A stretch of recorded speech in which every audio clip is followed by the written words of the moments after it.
はい、お疲れ様でした。嬉しい、終わった。今回私は6級の能力を有しているっていうことになると思います。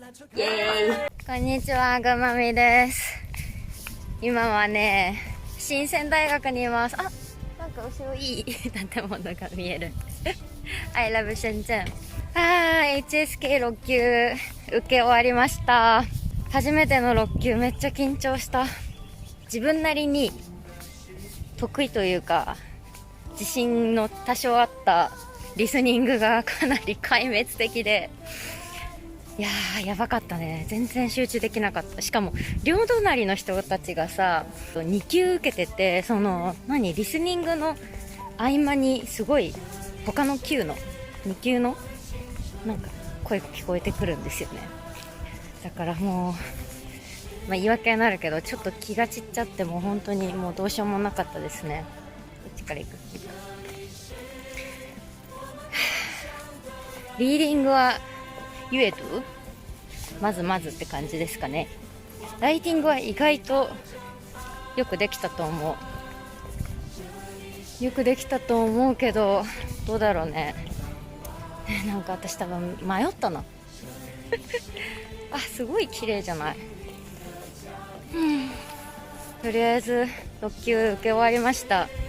初めてこんなに中国語の勉強をした気がしますね。試験対策っていう意味での勉強を初めてした気がする。楽しかったです。いや辛かったな、しんどかった。はい、お疲れ様でした。嬉しい、終わった。いい結果が出ますように。2,000 years later。 ということで結果が返ってきました。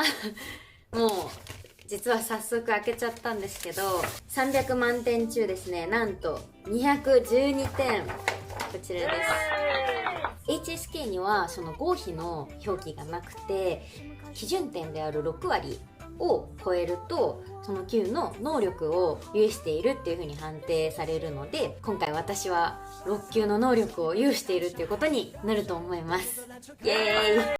HSK6 級はどういうものかっていうと、 HSK の中で一番レベルが高いテストですが、中国語の音声情報や文字情報を不自由なく理解することができ、自分の意見や見解を流暢な日本語、流暢な中国語で口頭または書面にて表現することができることが求められますと。学習の目安は主に5000語かそれ以上の常用単語を習得しているものを対象としていますと。中国語学習者にとっては割と難しいテストだという認識があると思います。これまで中国に来て3年間仕事や日常生活の中で中国語を学んできたので、今回初めてその試験対策というか勉強を3日4日ぐらいみっちりやりました。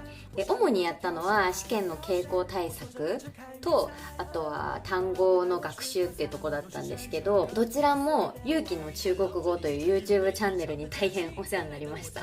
無料でねこんなに有益な情報が得られるのはやっぱ素晴らしいなと思ったので、もし今後 HSK を受けられる方がいらっしゃったらこのチャンネルおすすめです。当日はそのチャンネルでいろいろ見て知った対策であったり裏技かなを紙に書いて、こういうやつ、これを試験の開始直前まで眺めてました。本当にお世話になりましたね。リスニングと筆記と作文と書いてある。で今回その結果を見てみると、ライティングのパートが一番点数が高くて、で気づいたのは動画を作る中で日本語を話して中国語にそれを翻訳して字幕をつけるっていう作業を結構やってきたので、その意外とライティングの力、文章を組み立てる力がそれでついたのかなって思います。あとは今回そのライティングのお題が主情っていうところのワンフさんっていう方の実在する起業家のストーリーだったんですけど、どんな話かっていうと、そのワンフさんが奥さんとハネムーンに日本に行った時に食品サンプルがレストランのその入り口とかに置いてあるのを見て、でそれの作り方であったりデザインだったりを学んで中国に自分で作ったものを展開して、成功したっていう結構面白いストーリーで、それにすごく自分もなんか感情移入したというか、分かりやすいしすごい面白いストーリーだったのでよく書けたのかなっていうふうに思います。このお題が出たっていうのもラッキーでしたね。これだけはね、なぜかその他の方の平均と比べても結構高かったんですよね。嬉しい。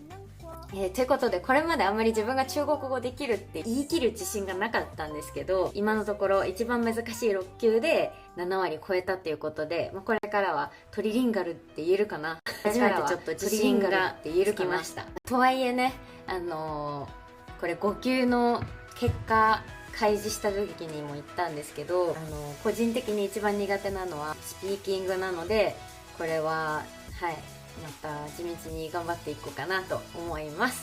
ということで今回は HSK6 級の試験結果のご報告でしたということでお祝いのコメント待ってますはい、今回はこんな感じです。くまみでした。バイバイ。